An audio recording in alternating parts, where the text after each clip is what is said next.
Hey there, business owners and entrepreneurs. You've landed on The Marketing Corner, brought to you by CS Design Studios. Every week, we serve up essential insider tips and powerful strategies to elevate your brand. So, let's level up your marketing game. Stay sharp, stay tuned, and let's kickstart your path to marketing excellence. Right here, right now. Your adventure begins. And welcome to the Marketing Corner, presented by CS Design Studios. That was our producer, Lily, doing her best British accent. I hope they're... What'd you guys... Was that really Lily? No. What'd you think of the intro, guys? It was great. Yeah, it reminded me of Saturday Night Live. Right. Night at the Roxbury. Yeah, The Night at the Roxbury. It reminds me of back in the day, the KRQ. Oh, you know what I mean? introductions, The radio intro and yeah. Before John Jay and Rich were right around that time. Right. Yeah. So we were we belonged to a mastermind, and one of the people doing their own podcast had something very similar to that. And we immediately stopped the video we were watching, and we got that made. So about 3-day turnaround. That's pretty cool. Yeah. Like it. Yeah. Well, our guests today are two good buddies of mine, Fernando especially. Fernando and I go back to the days of, it was the cafe at the Hispanic Chamber, which you recently went to their gala. Yeah. So had a good time? 15, 16, yeah. Yeah. Went to the gala on Friday. Yeah, you and I have known each other, like it's about 7-8 years. That sounds about right. Yeah, and Mark and I kind of our paths crossed when Mark was doing the one of the other podcasts we do for Login. So Yeah, a Gordy's podcast. Yeah, well, Lily will charge Login a bill for that plug we just gave him. So make sure we get that sent out before the end of the day today. But I want to thank you both for coming on, and the reason being is because of a bad misstep on my part. Admittedly, I had a podcast and another. I don't think you guys saw the other post, but I have a bad habit of doing this. So I needed to bring the two of you guys on here and apologize So personally. we're here because of mistake. Of my mistake. Okay. Yeah, that, and I wanted, I got some really good questions for the two of you, right? Okay. This is on record. It's on record, on video. I haven't practiced this. I did cry in the morning when I realized I had to do this. Gotta bring Fernando and Mark, guys, oh to my the God, podcast. yeah. But that's just it. I mean, I misused that phrase too much. So I want to apologize to the two of you. By no means is that any amount of disrespect for the two of you do, right? I don't consider you guys bad salespeople and everything else that I really misrepresented as if I do, and I don't. I hope you know that I'm... Oh, I know. Yeah, and so I wanted to talk more about your position as experts in sales today, what makes the two of you very good salespeople, and what advice you would give to, because no matter what capacity a small business owner or entrepreneur needs, what they're going to do, first and foremost, you got to be a good salesperson. Yeah. Would you agree? Regardless I of totally what you agree. Yeah. So First Mark, of all, if I might just say that I didn't take it in a bad way. I was just more busting you, busting your chops on that. Yeah, I do need to apologize. That was So, but Mark, you don't know me as well. Fernando and I go back a while, but still, that's not in good taste on my part. I don't consider myself a salesperson. First of all, I mean, you know me better than that. Right. I don't sell. Right. You don't. And that's not my style. I mean, people make their own decisions. I provide information. That's what I do. That's my style. So with this style, you've been like that from day one, right? It's phenomenal to me how many people, like how many generations of some families have you helped? Well, through the years, I think it's been 3 that I can think of: grandparents, parents, and grandkids now. Yeah. And then hopefully eventually their kids. Right. So we've been through 3 generations, and probably Mark goes more. I mean, I was probably in diapers when he started selling. Do we have a little? We got it. No, that's a good one. Oh, here we go. There we go. That's awesome. That's awesome. Fernando makes a good point. sales has taken on a whole new dynamic in these days. The old perception of sales is, that hard close, that super aggressive type of sales. And really now it's more relationship based. You're not going to get a whole lot of results in pushing up a customer against the wall and twisting their arm, putting it behind their back and being forceful. You're going to get a whole lot more from just being you, being 100% real and authentic. And Fernando does an awesome job at doing that and showing up and being real. I see him do it every day when he's with his customers. And that's why he has the success that he has and gets the results that he gets, because I think his customers recognize that he cares about them first and foremost, right? And then everything else kind of follows. Yeah. And I kind of follow the same dynamic. I am a student of kind of the old school psychology of sales. The art and the science. I'm really fascinated by that because there is a psychology to it, to the processes. But you can adapt those things to where things are today. Do you think the quote unquote younger generation, do you see any missteps when someone comes in and is a new member of your team? What are some of the big both of their eyes lit up. If you're only listening to the podcast, their eyes are salivating right now.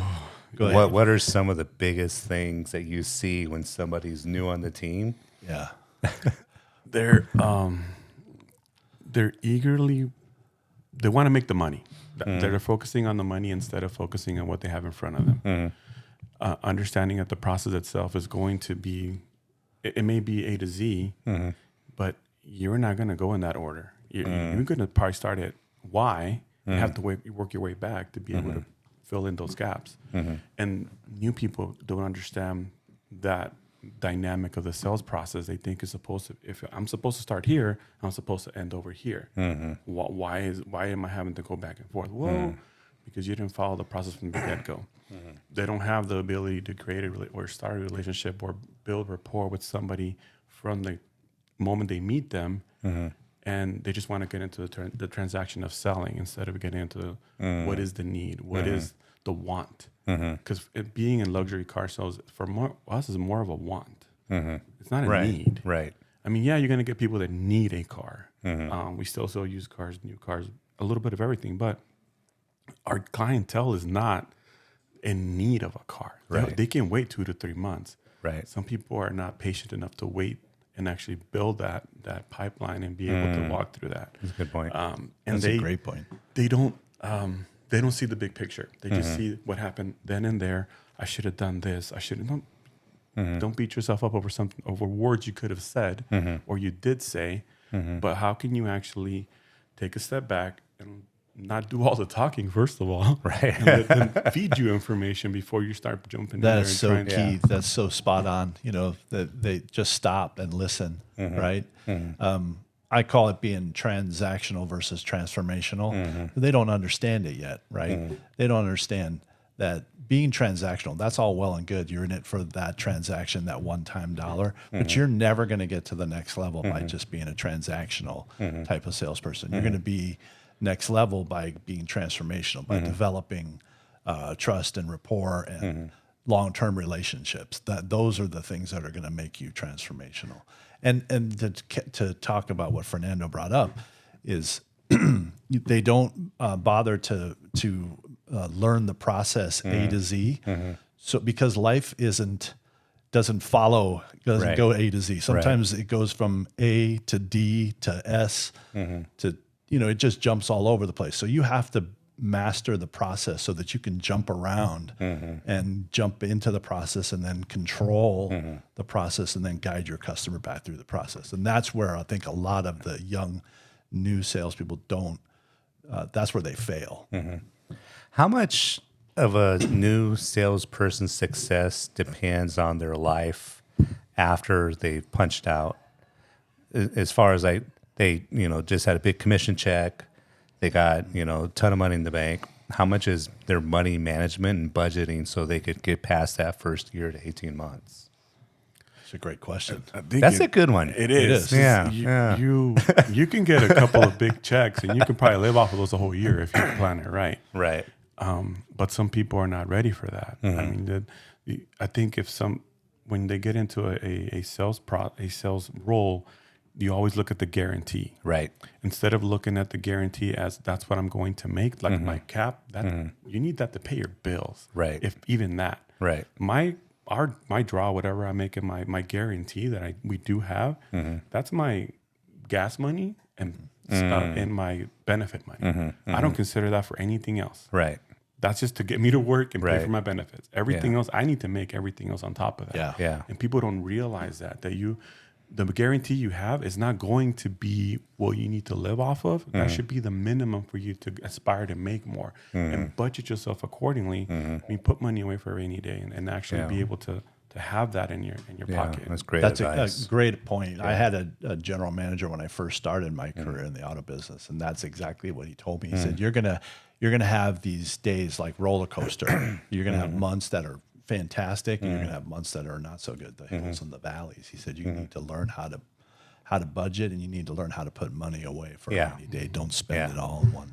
Yeah, I asked that because that was my biggest challenge when I first started my own business, 8 years ago. Now, with a partnership is a lot different, right? But yeah, I signed a few clients and I was like, Fernando, let's go out. Let's go have a drink. Let's go celebrate on me. Yeah, but so how many years experience in sales the two of you have combined? Are we talking about? In car sales for me, I think I started about 12 years ago, indirectly or directly. Right. Because I started at the auction, started doing different things with car sales. Yeah. But sales, I mean, I go back 20 years. And that's all you've ever done, really. Yeah, I mean, and directly or indirectly. I mean, Right. my roles have been parts. Yeah, in yourself, Mark. I've been in sales ever since I was a teenager. And when I got out of the Air Force, I was a career salesperson, and I've been in automotive sales since 1998. Yeah. Yeah. So when Told you you I get was in diapers. when you guys do get a referral, I mean, basically, when it comes from somebody, like Fernando, you're saying, I mean, you're getting referrals from, the third generation. How much of that is pretty much a done deal when they walk in? They're not always a done deal. No, sometimes because they're very different. They actually, their expectations a little bit higher. They're trying to get a better deal, but the market's shifted from 5, 6, 7 years ago. Right. Before, you could go out there and get paid under invoice on any vehicle on the lot because there's such a huge selection. Right. But now you go on our lots and we have about half of the selection. Maybe we might not have the car that they want, which really puts us in a bind and gets us into where we cannot give those discounts because that's what they think of a good deal. Right. That's how you're going to take care of them. Right. Well, taking care of a sale does not mean just giving a discount. Right. That's part of it. Yeah, I get that. It's part of the transaction. But really taking care of a customer means, okay, you are getting what you want, what you need. We're filling a gap for you, taking care of you, making sure that something's wrong. We're going to come back and take care of it. We're not going to leave you hanging. Right. That's another part of the process. It's Right. not, the sale does not end when you sign. Right. What else do you need after? What do you need to bring the car back for? Whatever. So there's other things behind the scenes that Service need to after get the done. sale. Service Yeah. after the sale. Yeah. Yeah, and that was my next question for you, Mark, because one of the things in buying from the 22nd location, part of the benefit of buying my car from there, I get tremendous customer service when I go in for a regular. Service, yeah. Tremendous. I tell Makes that to all the everybody. difference. Yeah. I tell everybody, in even now, I did not believe that when I was at a previous store in a different brand because I didn't feel that the brand was really backing me up. But Right. now, 4 years ago, when I switched over to Yeah. luxury, I can tell you that you feel that everybody's in their role for a specific reason, and if you need something done, it will get done. Yeah. It's not just about how much is it going to cost us. Right. When I first came into the dealer business, that was always the question: how much is that going to cost, and who's paying for it? What department? Well, now it's like, okay, take care of it. I don't care who does it. Right. Take care of the customer. Right. So I believe that truly, and that they live that over there at where you bought your car too. Yeah, they do. I mean, every time I walk, and I know they took notes and stuff after, and I know they probably read the notes, etc. But when I walk in there, it doesn't feel like that. It feels like I'm a buddy of theirs. Yeah. You know, and they got everything ready for me. They know I'm going to hang out and work for an hour. They know I don't care how long it takes. They know, you know. I feel like that's probably one of the most important things that you add, that you value add as a salesperson, especially in today's climate. Right. It's what differentiates you from your competition, right? If I know that the guys down the street at XYZ dealership aren't doing that, then that just differentiates me as a salesperson. Also, it creates value, and so it eliminates a lot of the negotiation when it comes to price, because my customers may pay a little bit more, but they're also going to get more. Right. So a couple more questions, and we'll start with you on both of these, Mark. You guys both dress really nice for your clients. Well, not today, sorry. You're dressed down today. I was off today. This is Okay, how, sorry. Yeah. So how important is that, and how often do you see like the quote unquote the new kid on the block need to up his game as far as his appearance? I believe in it wholeheartedly. I think if you're going to be the most interesting person in the room, one of the first things you need to do is you need to look good. You need to, and that's also something that differentiates you from the other people. If you have, if it's just another tool that people can recognize you. If somebody comes in, maybe they don't remember my name, but they can say it was the guy with the silver hair and the silver goatee who wears the really good looking suit. You know, everybody knows that that's going to be me. Yeah. Right. Yeah. The mismatch tie. Right. Pocket. And if somebody comes in and says, I was looking for that really suave, good looking, and Who was dancing debonair," across the floor. That was then I Fernando. know that's Fernando. You know what? Sometimes for me, it's not. I hate wearing a tie. I really do hate wearing a tie. The first like year and a half we hung out, or I was wearing a tie Every day. single day. Yeah. I had to, and I still do. I don't. I wear it because it's part of the. I have to do it, but I really don't think that at some point that there's certain clientele that don't like that. They don't care about that. Actually, they feel like you're old school because you have that. And I try to downplay that, and sorry, but at some point people really want to see it. Right. We had a previous colleague of ours that he just retired about a couple of years ago. This guy wore his retirement. Yeah. This gentleman said, I'm going to leave my kids memories. I will not leave him a penny. His wardrobe was probably hundreds of thousands I've always of said dollars. that when he passed, I wanted to go raid his closet. And we wear the same clothes too. Like Same size. Yeah. Oh, wow. And this Dressed to the gentleman, nines. this guy, I mean, older gentleman, I mean, he's always dressed perfectly. And yes, I appreciate, he gave me a bunch of ties. Did he? Yeah. Nice, and, nice. and I wear them once in a while. But if you were to find me outside of this, you're not going to find me in a tie. I mean, that's the first thing that comes off. Yeah. But yeah, people like to see the formality of being present. And you know what? Sometimes it's not even the tie. It's just being pressed and neat and not tucked in. Yeah. Some people have their sleeves rolled up, the wrinkled up shirt. That bugs me. Right. That really bugs me. Right. Yeah. Right. I think if you're going to be perceived as an expert, you need to look the part. Yeah. Very true. So, and it doesn't necessarily mean, being super, three-piece dapper suit.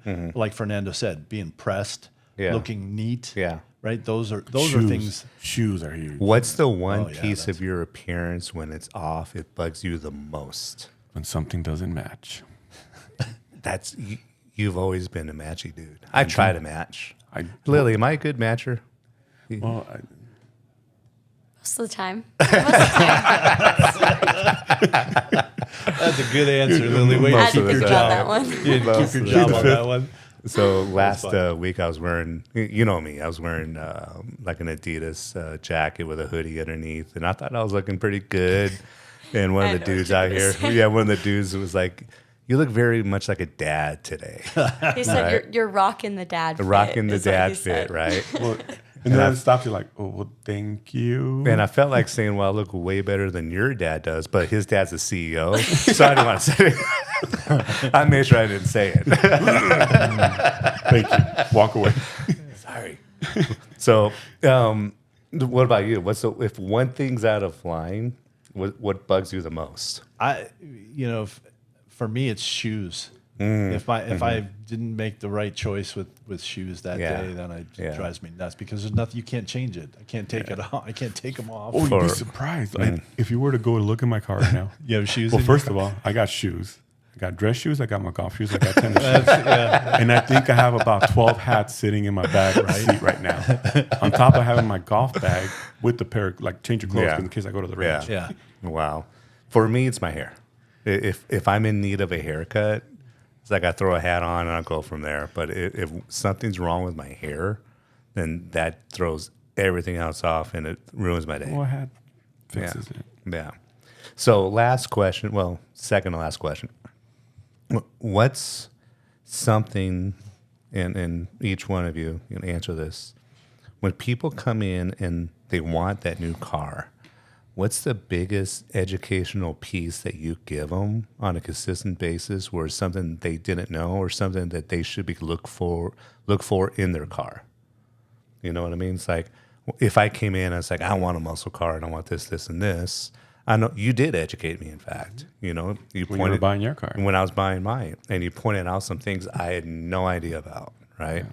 So, is there one or two things that people just have no idea? And you point something out, they're like, oh, I should be looking for this. Well, I think we both had younger customers. Let's go younger clientele, for example. Yeah. Younger clientele need to be a little more cognizant of, first of all, credit. Can they afford it? Huge. And Great secondly, point. Insurance. They don't. They think, oh, my payment's going to be $500 a month. I can afford that. Okay, how much you think you're paying insurance? Yeah. Well, 80? Nah, dude, that's what your dad pays. You're gonna pay like $250 to $300 a month on insurance because you're inexperienced or if I have an accident, whatever it is. Right. So they don't consider those things costs first of all. Secondly, is options like if you're talking fuel economy, the safety features, things like that. But younger people are going for the flash. They want to go. Right. They want to get the nicer looking car and right. They're not. I'm not expecting a $800 bill at the end of the month when they're making $3,000 a month. Yeah. So that's one. I mean, that could be the other thing. You can chime in if you want. The other thing, even some of our older, more educated people forget about it. But you have sales tax, and you have fees, license fees. People forget about those things, taxes and fees. You have to pay the government. I mean, so there's no getting around it. And then what happens is they find themselves pigeonholed, and at the time of presenting the numbers, and then they go, oh, I didn't think about taxes and fees. Then they try to negotiate that, and that's the one thing you can't negotiate, right? I'm going to go to the state of Arizona and negotiate that sales tax for you. Right. And we're still one of the few industries. I mean, where else can you walk into Fry's and say you have a $3 gallon of milk? I want to pay $2. I dare you to go up to the counter. I want to pay $2 for that. Yeah. We're still one of the few industries, probably the only industry, where somebody walks in and says, well, I know you're listing it for $25,000, but I want to pay $24,000. Yeah. Oh, okay. Yeah. Well, that's not the price. Good to want things. And I mean, but we're one of the few industries that people still try to do that. They still think we have hundreds of thousands in margin, and we really don't. Yeah. Yeah. So last question. From, say the two of you had a few big months and you're doing very well. What's been the biggest splurge on yourselves? What's the one thing you said, I'm going to bite the bullet and get this for myself? Well, he knows what I'm going to say. Yeah, I already know what he's going to say. Over the years it's changed. I think before I would probably jump and go buy an iPad or a phone. Right. But now I'm slowing down, even though you might not think about it. That's all you and I talked about. Before we started this. He's total gadget. I'm a gadget dude. I will go out and buy something, but I've slowed down. I think now I'm starting to think more, okay, what experiences can I give my kids that we can go together and explore? Yeah. So now if I have a big one, thankfully I have been grateful that I've had a couple. Yeah. I think we're going on another cruise. So I think really? I'm going and taking all the kids on a cruise. And you're going to be just as talkative as you were the first one. No, and you know that. No, I will get on a cruise and I will not talk. Only talk I was like, to my Fernando, family. how's the cruise? It was great. I talked to nobody the whole time. That was the whole point. I talked to my family, and that was it. That was my goal, and I accomplished that. When I was younger, it was, and my son was in college. It was all about making sure that he finished. Yeah. That I had enough money to make sure that I got him through college. Now he's in his 30s and he's he's successful and he takes care of himself. So for me, I like watches. Oh yeah. I'll spend some money on. I noticed that one right watch. as soon as you walked in. Tag Heuer. Tag Heuer. Yeah. I got one too. Yeah. You got a good deal on it. I got a good deal on mine. Yeah. We'll have to talk about that afterwards. Was it as good as those Rolexes? No. No. Actually, no, it's not as good because it's a real tag. Oh, this one's a real. This is a real tag. So- He was so excited though when we found that guy on the Rolexes. It was, Yeah. Oh yeah. I think We bought got you several. two, one or You two. got me 2 of them. Oh, yeah. So whenever I go out to a gala or something like that, I'll wear them, and all I got to do is go do one of these things like that. That's all I gotta and do. Instant respect. Yeah. But do I tell anybody it was $80? No. Dude, I think between all three of us, we got like 10 or 12 of them. Probably. Well, yeah. All together. Yeah. Very nice. Very nice. Yeah. All right. So thank you both for being here. Really appreciate it. Gave a lot of tremendous information. We'll have to set this up again. Yes, sir. You know, and the information you provided the audience as far as what they should be looking for a vehicle, et cetera, is tremendous. So I really appreciate that. We appreciate you. Do you guys want to give out your phone number, contact information if you want to? Oh, my direct number is 520-988-0900. So any questions about vehicles, trading in, whatever, I'm open to that. So Yeah, Mark? and you can find me on social media, Lexus Mark 18 on Facebook, Mark Weiss, your Lexus guy on Instagram. Feel free to DM me. Next time we talk, I want to talk about your guys' different strategies. Oh, yeah, we're way very, different. very different. Way different. Night and day, and I love it. Yeah. So, Yeah. all right. So, and mostly I want to thank Lily, our engineer. Thank you, Lily. Thank you, Lily. She's going to carry us out, and you guys are going to listen to our outro right There we now. go. It's really cool. Ready? Yep. Let's go. And that's a wrap on today's Marketing Corner with CS Design Studios. Remember, the journey to greatness is non-stop. Harness today's insights and let them fuel your ambitions. Big thanks to our community of go-getters and visionaries. And remember to subscribe and activate alerts to stay connected for more transformative ideas. Till next time, keep reaching for the stars. Very cool. The stars. Nice.